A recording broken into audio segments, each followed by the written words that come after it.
C'est au Havre, sa ville d'adoption, qu'Armel Vrac a repris le cours de sa vie.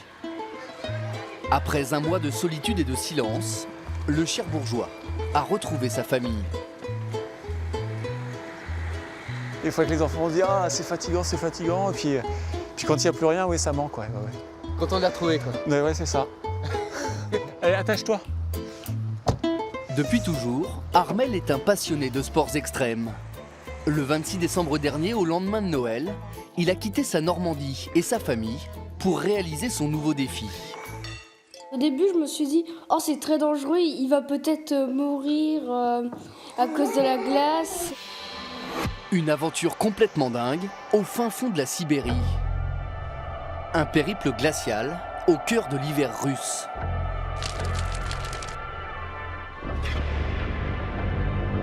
Armel a décidé de s'aventurer à vélo sur une rivière immense et gelée, le fleuve Amour. Amour a un drôle de nom, car en cette période de l'année, cette partie de la Russie ressemble plutôt à l'enfer.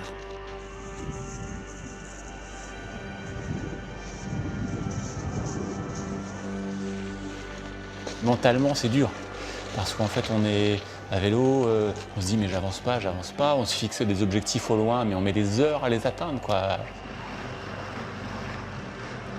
Pendant 20 jours, Armel va remonter le fleuve gelé, entraînant derrière lui sa Poulka.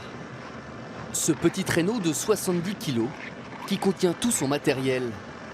20 jours de neige, de froid et surtout de solitude dans ce désert de glace.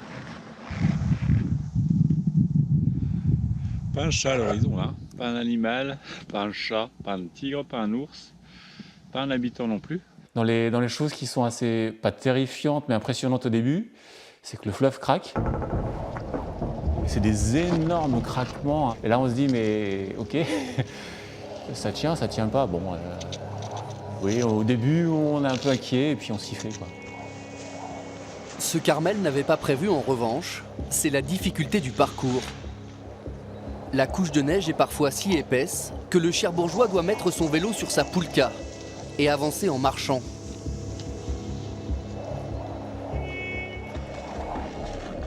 Certains jours, malgré tous ses efforts, il parcourt moins de 10 km.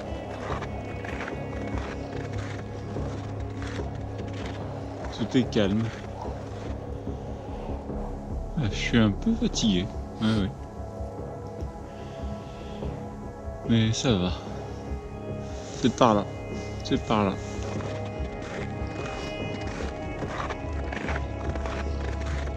Sur les rives du fleuve Amour, les journées sont courtes et épuisantes. Le soir venu, Armel dresse sa petite tente là où il peut. Mais certaines nuits, le thermomètre descend parfois sous les moins 35 degrés. Au fur et à mesure du temps, dans le duvet où j'avais super chaud au début, la glace, enfin l'humidité qu'il a absorbée s'est transformée en glace. Et j'avais des gros morceaux de glace à l'intérieur sur les derniers jours quand je le refermais. Et je le sentais bien, il était de moins en moins chaud. La tempête va encore ralentir sa progression. Dans ce froid extrême, Armel doit aussi apprendre à ne pas transpirer. La transpiration, c'est interdit, donc il faut gérer l'effort par rapport à la transpiration, par rapport à ses capacités musculaires, mais aussi vraiment à la transpiration qui est interdite, quoi. Parce que sinon, on glace, tout simplement.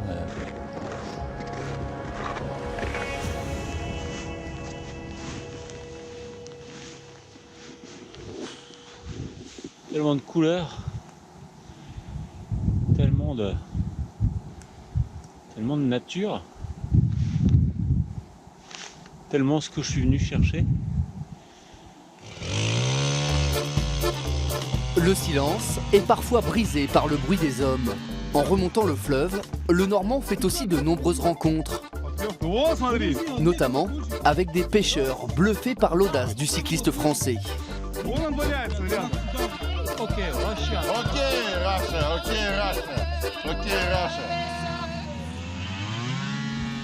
Je suis pas parti ici pour faire un chrono ou faire un record.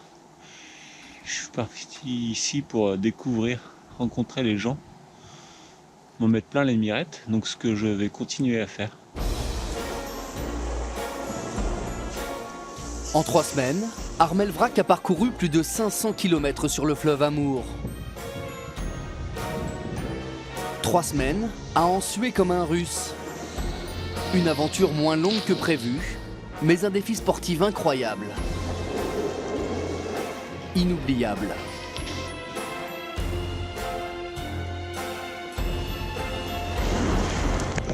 Arrivé à la fin du voyage.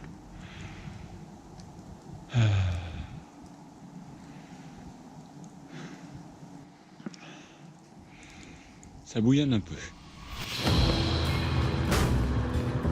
À la fin de son périple sibérien, Armel Vrac a retrouvé le bitume et la civilisation. Puis il est rentré en Normandie en attendant son prochain défi.